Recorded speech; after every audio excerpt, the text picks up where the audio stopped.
Bonjour à tous et toutes, c'est Nessendil pour The Horizon avec aujourd'hui une petite story time. Ouais, c'est pas très joli, j'ai pas spécialement de décor. Il faudrait peut-être que je décore un petit peu les portes de notre garde-robe. Ouais, c'est une garde-robe. Je me cache où je peux pour enregistrer puisqu'il n'y a plus d'école, je titre constamment à la maison. Donc là, je suis cachée dans la chambre avec mon spot de lumière et j'essaie d'enregistrer des trucs. Bref, ouais, je vais peut-être essayer de penser à me faire un décor un peu plus sympa dans la chambre pour les prochaines vidéos. On va essayer, bon, je pense que vous allez vous contenter de ça un moment, puisque là j'ai essayé d'enregistrer plusieurs vidéos de suite. Et donc, cette fois-ci, c'est une petite story time, une toute bête petite story time. En fait, il y a déjà pas mal d'années maintenant, j'ai élevé des portées de Maine Coon. J'ai eu 2 portées de Maine Coon avec Bobo, mon Maine Coon que vous connaissez normalement très bien, et Fifi.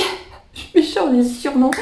Donc Bobo Elwond du Ravel de Wanlin et Fifi Altaïr du Lotus de Cristal. Voilà, remettons les pendules à l'heure. Fifi que je n'ai plus, elle est morte il y a bien 2 ans maintenant. Non, 3 ans, on n'était pas encore de cette maison-là. Elle est morte il y a 3 ans. On a perdu 3 chats en 2-3 ans, ça a fait drôle. Bref, elle est morte supposée crise cardiaque à première vue, puisqu'elle en plus elle n'était pas très très vieille, elle n'avait que 10 ans quand j'ai perdu Fifi. On la retrouve allongée dans le jardin, dans le petit endroit où elle aimait dormir au soleil. Bref, on va pas commencer par des larmoiements, etc. J'ai eu 2 portées de Maine Coon, donc avec Bobo et Fifi. Alors bizarrement, j'ai beaucoup de photos de la première portée. Je vais pouvoir vous assaillir de photos de petits chatons trop kawaii, même trop mignons, trop kawaii. Mais bizarrement, cette deuxième portée et le chat dont je vais vous parler, cette deuxième portée, j'ai extrêmement peu de photos. J'ai dû ne pas avoir d'appareil photo à cette époque-là. En plus, c'était il y a 8-9 ans, donc... Non, c'était il y a 8 ans, ça devait être il y a 8 ans. Donc du coup, on n'avait pas les téléphones qu'on a maintenant. Là, Georgie, c'est avec mon téléphone. Bref, j'ai quasiment pas d'image. Je sais même pas si j'ai une image de ce chat. Je vais farfouiller dans mes dossiers. Mais c'était donc la deuxième portée et dernière portée. Non, Bobo a encore eu une portée après, mais pas chez nous. Il a eu une saillie externe. On a eu une jolie petite femelle rousse à la maison pendant quelques temps, qui a ensuite été faire ses chatons chez elle. Et ensuite, on a stérilisé Bobo aux grandes dames de cette personne qui aurait bien fait une deuxième portée. Parce que Bobo criait trop. Et finalement Bobo fait toujours Bobo tout le temps, on n'aurait pas dû le stériliser, bref, c'est une autre histoire. Donc sur cette deuxième portée, on va commencer carrément l'histoire au moment où je vais aller faire les premiers vaccins des chatons, on va pas y passer 15 ans. Et donc les chatons Maine Coon, on les vend à partir de 3 mois, du coup ils partent chez leur propriétaire entièrement vaccinés, ils ont eu leurs 2 vaccins, leurs 2 fois vaccins.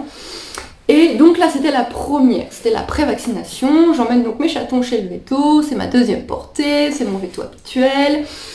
Donc j'emmène ma deuxième portée de Maine Coon chez mon veto pour faire la pré-vaccination, vérifier qu'on est bien d'accord sur les sexes, sur les machins, pour que je rentre la pré-vaccination, la puce électronique, pour que je puisse faire ma demande de PIR. Et donc, truc habituel, il vaccine, machin, et je lui fais, mais par contre ce chaton là, j'ai un souci parce que j'ai toujours pensé que c'était une femelle, mais il y a quand même un truc qui intrigue, on dirait un mâle, et il a, donc au bout d'un certain âge, il y avait 2 petits points noirs, enfin, il y a vraiment 2 petites poches qui se mettent chez les petits garçons, hein, on va pas expliquer des poches de quoi. Et là, il avait ses poches, alors qu'il avait un écartement. En fait, on reconnaît le sexe à la naissance par l'écartement, donc les femelles c'est tout proche. La foufounette et le trou du cul, hein, on va parler correctement ou pas, c'est très proche, et chez les garçons c'est très éloigné, au bout d'un moment il y a ces 2 petites poches qui se forment. Et là c'était très proche, mais il y a les 2 petites poches qui se sont formées, et du coup je comprenais pas. Et donc je fais au veto, ouais par contre celui-là je comprends pas, parce que j'ai toujours défini comme femelle, mais il a des poches comme ses frères, il y a un truc que je comprends pas. Là, le veto, c'était pas un veto, c'était le veto où on habitait avant, c'était pas mon meilleur ami, hein, c'était pas mon veto préféré. Ma veto de Rouen me manque tellement en Belgique, j'ai pas encore trouvé de veto coup de cœur extraordinaire pour le moment. Bref, il se fout un peu de ma gueule, pas trop sympathiquement, en mode ces éleveurs de chats, franchement, qui font des portées, qui savent même pas c'est que c'est leur chaton. Puis franchement, il se fout de ma gueule ouvertement, voilà, vous savez même plus c'est que c'est un chaton, n'importe quoi. Un peu froid, un peu pas très agréable, j'avais l'habitude. Et donc il prend le chaton et il me fait, bah oui, bah c'est... Non mais c'est parce qu'il y a trop de poils. Il prend sa tondeuse, il rase le cul du chaton, c'est des Maine Coon, ils avaient déjà pas mal de poils, ils avaient déjà 2 mois. Il re-regarde. Et là, je vois sa gueule. Je vois sa gueule qui dit « Oh là, je vais passer pour un con. Là, je vais vraiment passer pour un con parce que je viens de me foutre de sa tronche, pas très sympathiquement, et en fait, j'ai le même problème qu'elle. » Et là, il avoue que il y a un problème. Mais c'est quoi ce chat? Et donc, il dit que, bah ouais, l'écartement, c'est un écartement de femelle, et oui, il y a des poches à testicules. Donc il examine, il retourne le chaton, il dit mais qu'est-ce que c'est que ce truc? Et donc après beaucoup d'examens, beaucoup de discussions, on a conclu que c'était un chat hermaphrodite, qu'il était à la fois femelle et mâle. Donc elle avait l'air d'être vraiment principalement femelle, mais on n'a pas été voir à l'intérieur, hein, pauvre bête, on ne l'a pas ouverte juste pour aller voir à l'intérieur s'il y avait tout ce qu'il fallait en tant que femelle. À 3 mois, il n'y avait pas... Les poches n'étaient pas pleines, c'était pas plus impressionnant, c'était pas comme ses frères. Ses frères c'était des petits garçons. Là c'était un hermaphrodite quoi. Donc hermaphrodite pour ceux qui connaissent pas, pour les plus jeunes, c'est un individu, puisque ça peut arriver aussi aux humains, c'est un individu qui est à la fois mâle et femelle, qui a à la fois les organes reproducteurs mâle et femelle. Ça peut arriver à n'importe quel mammifère, c'est très rare. La nature est pas très sympa de faire ça, je pense aux humains à qui ça arrive, ça doit vraiment être compliqué parce que du coup ils doivent choisir ce qu'ils veulent être. Quoique quelque part pouvoir choisir c'est pas mal hein.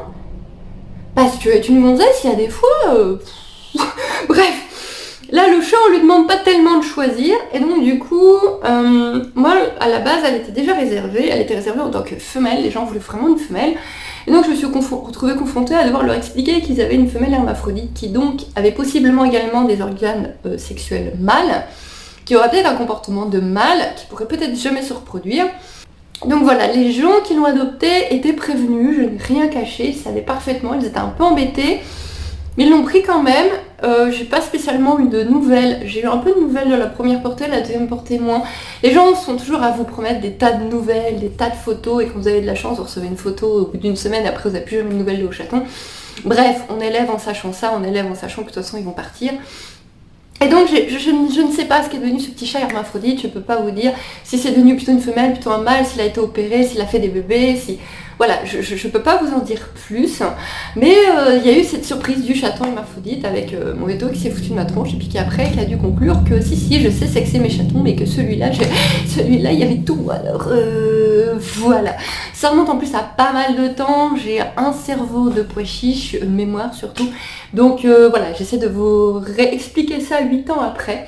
Petite histoire. Voilà, petite histoire de quand je faisais des petits chatons Maine-Coon. C'était très très très mignon. Je vous fais des bisous, je vous dis à bientôt. Bye bye tout le monde, bye.